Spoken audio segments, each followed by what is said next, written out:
आप देख रहे हैं न्यूज इंसाइडर के साथ प्रोग्राम स्पेशल रिपोर्ट, जिसमें दिन भर की अहम खबरें पहुंचाएंगे आप तक। मेंबर पार्लियामेंट आगा सैयद रुहुल्लाह मेहदी ने आर्टिकल 370 की बहाली की जंग रोकने पर नेशनल कॉन्फ्रेंस हुकूमत पर की तनकीद। बोले, जम्मू कश्मीर के लोगों ने सिर्फ स्टेटहुड के लिए नहीं बल्कि आईनी हकूक के लिए वोट दिया था, ताहम अवाम के मैंडेट से खिलवाड़ करने का लगाया इल्जाम। ईरान के सदर मसूद पेज़ेश्कियान का अमेरिका पर इल्जाम, दबाव और बातचीत एक साथ मुमकिन नहीं, ब्लॉकेड खत्म किए बगैर मुज़ाकरात से किया परहेज। व्हाइट हाउस डिनर में फायरिंग के वाक़े के बाद डोनाल्ड ट्रंप ने सीक्रेट सर्विस की तेज कार्रवाई को सराहा, हमलावर गिरफ्तार, एक अफसर जख्मी, सिक्योरिटी मजबूत बनाने पर दिया जोर। राज्यसभा के रकुन हरभजन सिंह को सीआरपीएफ की सख्त सिक्योरिटी फराहम, आम आदमी पार्टी छोड़कर बीजेपी में शामिल होने पर पंजाब में एहतजाज, घर पर लिखा गया गद्दार। और एआईएमआईएम के सरबराह असदुद्दीन ओवैसी का बंगाल इंतखाबात से पहले बड़ा हमला, टीएमसी, कांग्रेस और लेफ्ट पर मुसलमानों को सिर्फ वोट बैंक बनाने का लगाया इल्जाम, नई क़ियादत की मांग तेजी से ऊपर रही। इस प्रोग्राम को आप तक पहुंचाने में हमारे साथ ताउन किया है ग्लोबल इनोवेशंस कंसल्टेंसी ने, जो कि तालीम के लिए वादी का भरोसेमंद ब्रांड है। स्टार हॉस्पिटल सनत नगर श्रीनगर ने, जहां दुनिया के बेहतरीन डॉक्टर्स हर मर्ज का शिफा बख्श इलाज करते हैं। सैंसोकीजर, जो कि सर्दी के मौसम में गर्म पानी के लिए जम्मू कश्मीर के लोगों का भरोसेमंद ब्रांड करने, जहां दुनिया के बेहतरीन डॉक्टर्स हर मर्ज का शिफा बख्श इलाज करते हैं। श्रीनगर से मेंबर पार्लियामेंट आगा सैयद रुहुल्लाह मेहदी की जानिब से कहा गया है कि जम्मू कश्मीर के लोगों ने सिर्फ स्टेटहुड के लिए वोट नहीं दिया, वरना वो बीजेपी को वोट देते। उनका ये कहना है कि अवाम ने असल में अपनी आईनी हकूक की बहाली के लिए वोट दिया, जिनमें कि आर्टिकल 370 भी शामिल रहा। उनकी जानिब से कहा गया कि हमने अवाम से वादा किया था कि हम उनके आईनी हकूक के लिए लड़ेंगे, लेकिन अफसोस के साथ कहना पड़ता है कि हुकूमत ने ये जंग रोक दी है, जिसकी वजह से अवाम भी नाराज है और मैं खुद भी नाराज हूँ। उन्होंने 5 अगस्त साल 2019 के फैसले का हवाला देते हुए कहा कि जब आर्टिकल 370 को खत्म कर दिया गया था तो ये फैसला कुछ हिंदी बोलने वाली रियासतों के नुमाइंदों ने मिलकर लिया। उन्होंने कहा कि एक दिन हम उठे और हमें ये पता चला कि हमसे हमारा हक राय दहिंदगी भी छीन लिया गया और हमारी स्टेटहुड भी खत्म कर दी गई। उन्होंने ये भी दावा किया कि साउथ इंडिया के लोग भी इस बात से खौफजदा हैं कि कहीं उनके साथ भी ऐसा ना हो जाए। रुहुल्लाह मेहदी की जानिब से मौजूदा हुकूमत पर तनकीद करते हुए कहा गया कि वो ना तो बिजनेस रूल्स के लिए आवाज उठा रही है, ना ही स्टेटहुड के लिए, और ना ही जम्मू कश्मीर के लोगों के आईनी जमानतों के लिए लड़ रही है। उनका कहना है कि ये रवैया अवाम के मैंडेट और भरोसे के साथ नाइंसाफी है। उन्होंने इल्जाम लगाया कि औरतों के लिए रिजर्व सीट्स और डिलिमिटेशन के नाम पर गैरीमैंडरिंग की कोशिश की जा रही है, बिल्कुल उसी तरह जैसे कि साल 2019 के बाद जम्मू कश्मीर में किया गया था, जहां हुदूद को मजहबी बुनियाद पर बदलकर अकलियतों की सियासी ताकत को कमजोर करने की कोशिश की गई।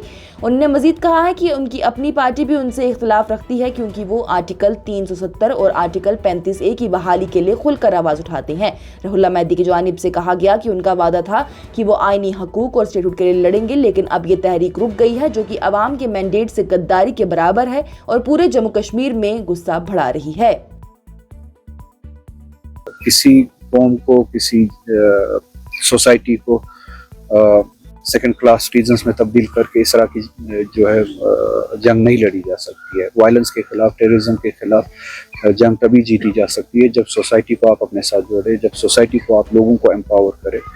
370 के जरिए जो हमारी प्रोटेक्शन थी, उससे हम महसूस करते थे कि हम एम्पावर्ड हैं। उसके बाद ये सोसाइटी महसूस करती है कि हम डिसएम्पावर्ड हैं।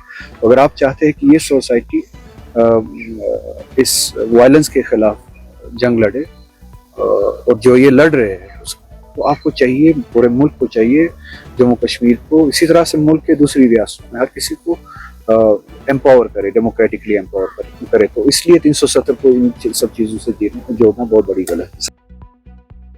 ईरान के सदर मसूद पेज़ेश्कियान की जानिब से अमेरिका की पॉलिसी पर सख्त तनकीद करते हुए कहा गया कि एक तरफ अमेरिका के सदर डोनाल्ड ट्रंप ईरान पर दबाव और पाबंदियां बढ़ाते हैं, जबकि दूसरी तरफ बातचीत का दावा भी करते हैं, जो कि वाज़ेह तौर पर ताज़ाद है। उन्होंने ये बात पाकिस्तान के वज़ीर आज़म शहबाज शरीफ के साथ टेलीफोन पर गुफ्तगू के दौरान कही, जहां पर पाकिस्तान दोनों मुल्कों के दरमियान सुलह सफाई के लिए किरदार अदा कर रहा है। उनका कहना है कि इस रवैये की वजह से ईरान की अवाम और हुकूमत में अमेरिका पर एतमाद कम होता जा रहा है। ईरान के सदर की जानिब से बताया गया कि 7 अप्रैल को अमेरिका के सदर डोनाल्ड ट्रंप ने ईरान के खिलाफ ही कार्रवाइयों के बाद 2 हफ्तों की जंगबंदी का ऐलान किया, जिसके बाद ही पाकिस्तान के दारुल हुकूमत इस्लामाबाद में मुज़ाकरात शुरू हुए। लेकिन ये बातचीत किसी नतीजे तक ना पहुंच सकी क्योंकि अमेरिका ने सख्त और गैर मुनासिब शराइत रखी और अपनी जिद पर कायम रहा। बाद में अमेरिका की जानिब से जंगबंदी को बढ़ाने का ऐलान भी किया गया, लेकिन साथ ही ईरान की कश्तियों और बंदरगाहों पर गैर कानूनी ब्लॉकेड जारी रखा गया। ईरान ने वाज़ेह तौर पर कह दिया कि जब तक ये ब्लॉकेड खत्म नहीं होता वो दोबारा मुज़ाकरात में हिस्सा नहीं लेगा।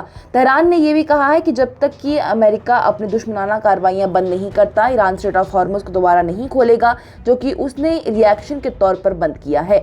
ईरान के सदर मसूद पेज़ेश्कियान की जानिब से जोर दिया गया कि अमेरिका का ये कदम उसके सियासी हल के दावे के भी बिल्कुल खिलाफ है। वहीं उन्होंने मजीद कहा कि जब तक कि अमेरिका अपना दबाव और दुश्मनी खत्म नहीं करता, उस वक्त तक एतमाद बहाल करना और बातचीत में तरक्की हासिल करना मुश्किल रहेगा।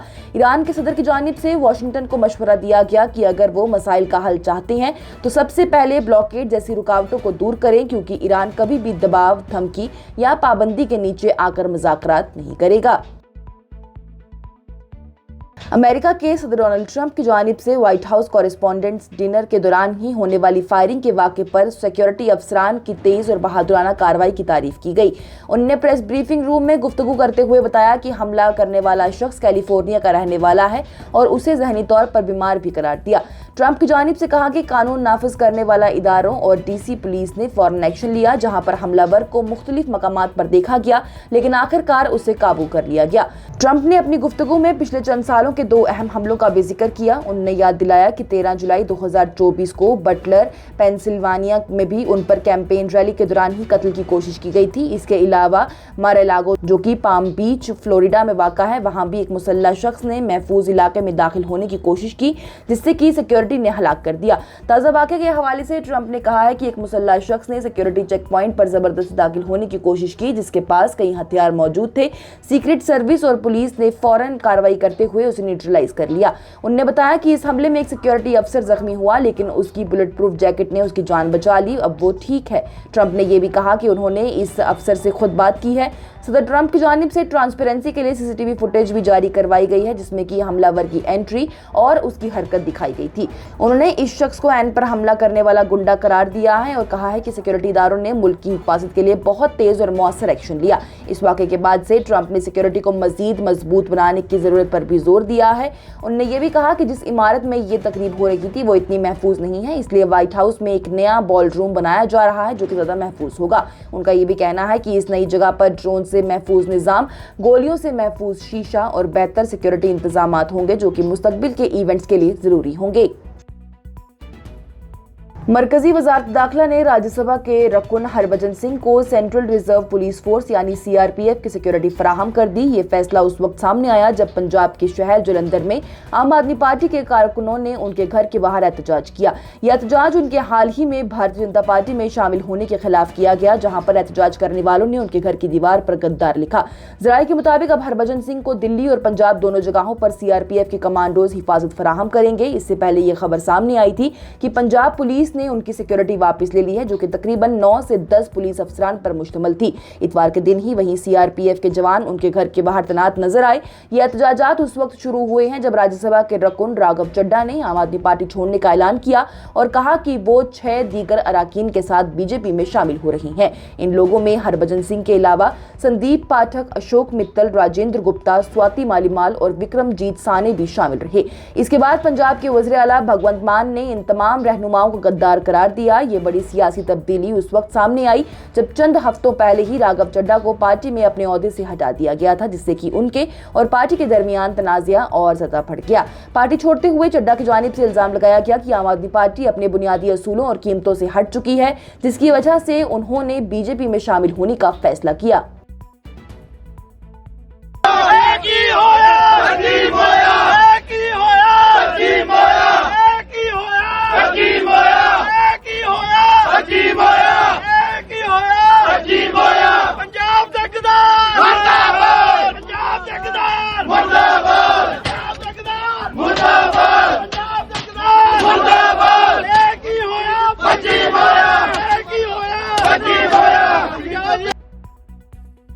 اور مغربی بنگال اسمبلی انتخابات سال 2026 کے دوسرے مرحلے سے پہلے آل انڈیا مجلس اتحاد المسلمین کے سربراہ اسد الدین اویسی نے ریاستی سیاست میں بھی ہلچل پیدا کر دی۔ ایک خاص انٹرویو میں انہوں نے حکمران party T M C, Congress اور لیفٹ جماعتوں پر سخت تنقید کرتے ہوئے الزام لگایا کہ ان سب نے دشکوں سے مسلمانوں کو صرف ووٹ بینک کے طور پر استعمال کیا۔ انہوں نے کہا کہ بنگال کا مسلمان اب ایک مضبوط اور خود مختار قیادت کی تلاش میں ہے۔ اویسی کے مطابق مسلمان اکثریت علاقوں میں ترقی کا کوئی نام و نشان نہیں ہے اور عوام اپنے راستہ ڈھونڈ رہی ہے۔ انہوں نے واضح الفاظ میں کہا ہے کہ پہلے لیفٹ اور کانگریس نے اور اب ٹی ایم سی نے صرف فائدہ ہی اٹھایا ہے، جبکہ بنیادی سہولیات اور ترقی کے حوالے سے زیرو کام ہوا اور لوگوں کے مسائل بھی نظر انداز کر دیے گئے۔ اویسی نے مزید کہا کہ ٹی ایم سی اور کانگریس اصل میں کرائم میں شریک ہیں، جنہوں نے مل کر مسلمانوں کے حقائق، ان کے مسائل کو پیچھے دھکیل دیا۔ ان کا یہ بھی کہنا ہے کہ اب بنگال کا مسلمان اور ان کے رہنماؤں کو چاہتا ہے جو کہ ان کے حقوق کی بات کریں، نہ کہ صرف انتخابات کے وقت ہی انہیں یاد کریں۔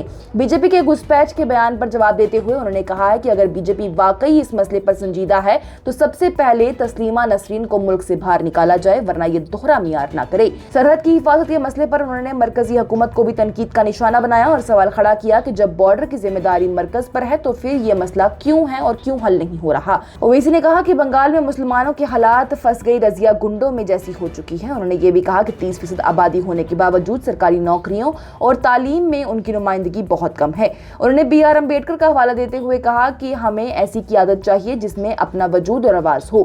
وہیں آخر میں اویسی نے یہ بھی کہا کہ پہلے مرحلے کی زیادہ ووٹنگ اس بات کا اشارہ ہے کہ عوام پرانی زنجیروں کو توڑنا چاہتی ہے۔ ان کا یہ بیان بنگال کی سیاسی ماحول میں مسلمان سیاسی پہچان کی بحث کو دوبارہ زندہ کر رہا ہے، جو کہ آنے والے مرحلوں میں ٹی ایم سی کے لیے بڑی چنوتی بن سکتا ہے۔ ہماری پارٹی کا ماننا یہ ہے کہ بنگال میں 29% مسلمان رہتے ہیں اور 29% مسلمانوں نے پچھلے 70 سال سے صرف ووٹ ڈالنے کا کام کیا ہے۔